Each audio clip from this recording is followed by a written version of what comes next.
جو باہر لوگوں کی آنکھوں نے دیکھا تھا، لانے میں صرف دو چیزیں تھیں جس کو ہم اور آپ آج ہلکا سمجھتے ہیں، ہلکے میں لیتے ہیں، وہی دو چیز لے کر آئے تھے۔ امام ابو یوسف کو دیکھا کہ اپنے کندھے پر جانماز ہے جو لٹکائے ہوئے چلے آ رہے ہیں، اور ہاتھ میں تسبیح ہے، تسبیح کو لے کر کے آ رہے ہیں۔ دریائے دجلہ کے قریب جہاں پر مناظرہ گاہ تھا، آپ جب وہاں پہنچے تو مناظرہ گاہ کی طرف، اسٹیج کی طرف بڑھنے کے بجائے آپ نے دریائے دجلہ کے پانی پر قدم کو بڑھا دیا اور پانی پر چلنا شروع کر دیا۔ پانی پر چلتے رہے، جب بیچ دریائے دجلہ میں پہنچے، کندھے سے مسلح کو اٹھایا، دریا میں بچھا دیا۔ اس کے بعد ارشاد فرمایا کہ اے یہودیوں کے مولویوں، آؤ تم یہاں چل کر آؤ، پھر تم سے مناظرہ کریں گے۔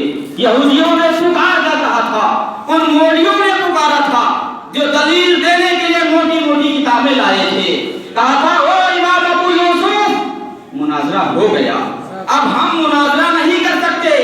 کہا کیوں؟ کہا اس لیے کہ جو پانی پر چلا گیا ہو وہی آ سکتا ہے، ہم غلط ہیں، ہمارا دھرم غلط ہے، تم غلط نہیں ہو، جیسے تم گئے ہو ایسے آ جاؤ اور اپنے نبی کے دامن سے ہمیں بھی وابستہ کر دو، پڑھا دو کلمہ طیبہ لا الہ الا اللہ محمد رسول اللہ۔ جب کلمہ کو حضرت امام ابو یوسف نے سنا، آئے ٹھاٹھے مارتا ہوا مجمع ان مولویوں کے بیچ میں، مولوی بھی فدا ہوئے اور وہ مجمع بھی اسلام سے مشرف ہو گیا۔ اسی لیے تو شاعر نے کہا ہے، جب ان کے گدا بھر دیتے ہیں سہارے زمانہ کی جھولی، محتاج کا جب یہ عالم ہے مختار کا عالم کیا ہو۔ امام اعظم ابو حنیفہ رحمۃ اللہ تعالی علیہ 80 ہجری میں پیدا ہوئے۔ امام اعظم کون؟ امام اعظم امام شافعی رحمۃ اللہ تعالی علیہ فرماتے ہیں کہ جب مجھے کوئی معاملہ درپیش ہوتا، میرا ذہن متنفر ہوتا، میں پریشان ہوتا، میرا دل مطمئن نہ ہوتا، تو میں امام اعظم ابو حنیفہ کی قبر پر جاتا اور وہاں جا کر کے 2 رکعت نماز نفل ادا کرتا۔ اس کے بعد امام اعظم کی قبر سے ایک دم منتصر ہو کر اپنے رب سے دعا کرتا، تو میں امام اعظم ابو حنیفہ کی قبر سے ہٹتا بھی نہیں تھا کہ میری دعا قبول ہو جاتی تھی، میری مشکل آسان ہو جاتی تھی۔ سبحان اللہ سبحان اللہ۔ یہ کون کہتا ہے؟ یہ ہم تم جیسا کوئی ملا نہیں بولتا، بلکہ امام وقت بولتا ہے جو خود مجتہد تھا۔ وہ امام اعظم کی بارگاہ میں کہتا ہے کہ میں اپنی حاجت اگر اللہ سے پوری کراتا ہوں تو ان کے مخصوص بندے امام اعظم کی بارگاہ میں جاتا ہوں اور 2 رکعت نماز نفل پڑھتا ہوں، اس کے بعد میں اللہ سے دعا کرتا ہوں تو اللہ میری دعا قبول فرماتا ہے۔ کون امام اعظم؟ امام اعظم ابو حنیفہ رحمۃ اللہ تعالی علیہ مکہ حرم کعبہ کے اندر 6 سال گزارا۔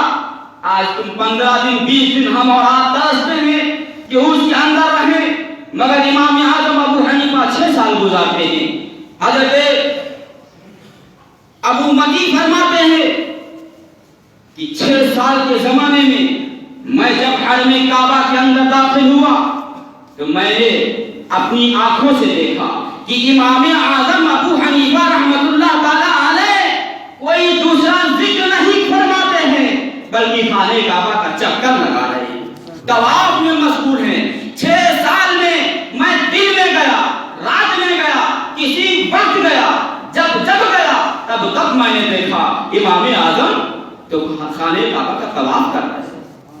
وہ امام اعظم کی شان ہے مختصر کہ جس جگہ پر آپ کا انتقال ہوا تاریخ بتاتی ہے امام اعظم رحمۃ اللہ تعالی علیہ اس جگہ پر 7,000 قرآن شریف ختم فرمایا۔ سبحان اللہ سبحان اللہ۔ اس جگہ پر 7,000 مرتبہ قرآن شریف کو ختم فرمایا تھا۔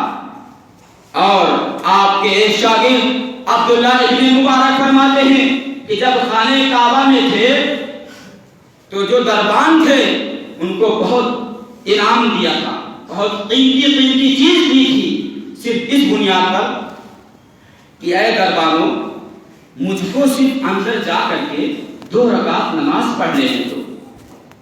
تو دربانیوں نے چابی سے کھولا, اندر گئے, خانہ کعبہ کے اندر گئے, اور اندر جانے کے بعد میں ایک پاؤں پر کھڑے ہو کر کے ایک قرآن ختم کیا, پھر دوسرے پاؤں پر کھڑے ہو کر کے دوسرے قرآن کو ختم کیا. یعنی اس طریقے سے 2 رکعات نماز پڑھنے پر آپ نے 2 ختم قرآن فرمایا. یہ کن کی شان ہے؟ یہ جس کو 17 حدیث پہنچی تھی ان کی, یا جن کو 1700 حدیثیں پہنچی تھی ان کی. یہ امام اعظم ابو حنیفہ رحمۃ اللہ تعالی علیہ کی شان ہے کہ آپ نے خانہ کعبہ کے اندر ایک پاؤں پر کھڑے ہو کر کے ایک رکعت میں ایک قرآن ختم کیا تھا.